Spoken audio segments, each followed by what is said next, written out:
Ronny W. aus Riesa fragt: Guten Tag, sehr geehrter Experte.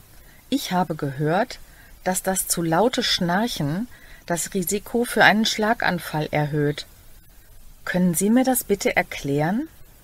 Ich dachte, dass nur die Atemaussetzer das Schlaganfallrisiko erhöhen können. Danke für Ihre Antwort. Hallo Ronny, eine sehr clevere Frage. Ja, Sie haben richtig gehört. Auch das zu laute und sogenannte obstruktive Schnarchen kann das Schlaganfallrisiko erhöhen. Wann spricht man vom obstruktiven Schnarchen?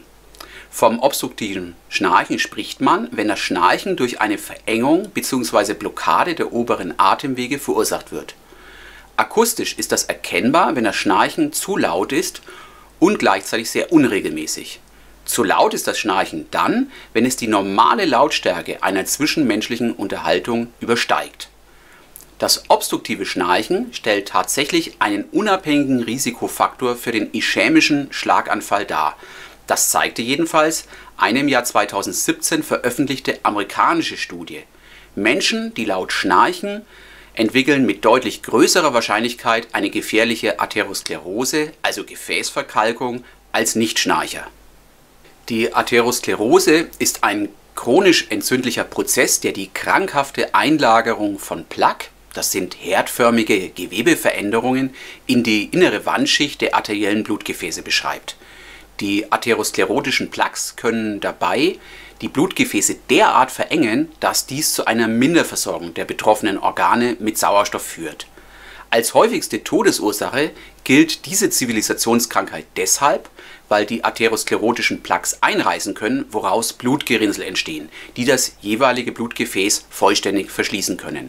Medizinische Notfälle wie Herzinfarkt und Schlaganfall sind dann die Folge, je nachdem, welches Gefäß betroffen ist. In der amerikanischen klinischen Studie nutzten die Wissenschaftler die Magnetresonanztomographie, also MRT, um den Zusammenhang zwischen Schnarchen und sogenannten Hochrisiko-Plaque-Merkmalen, die vor einem Schlaganfall warnen können, zu untersuchen. Von den insgesamt 133 im MRT untersuchten Probanden füllten 61 Studienteilnehmer einen Fragebogen aus, indem sie unter anderem Angaben zu ihrem Schnarchverhalten machten.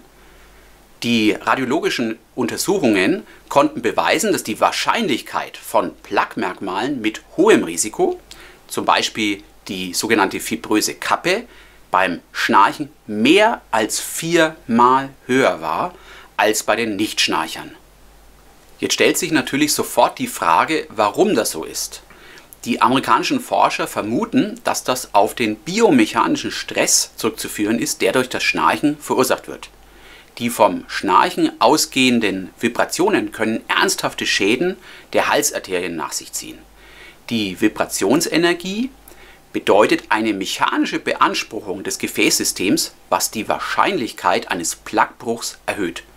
Zudem kann der Mechanismus eines Vibrationstraumas zu Interplaque-Blutungen führen. Hierbei führt das Platzen von winzigen Blutgefäßen, die in die Plaque hineingewachsen sind, dazu, dass die Plaque von innen herausbrechen kann. Der hieraus entstehende Thrombus, also ein Blutpfropf, kann das Gefäß vollständig verstopfen. Ein ischämischer Schlaganfall ist dann die Konsequenz. Fazit: Wenn das Schnarchen zu laut und zu unregelmäßig ist, dann wird es gefährlich.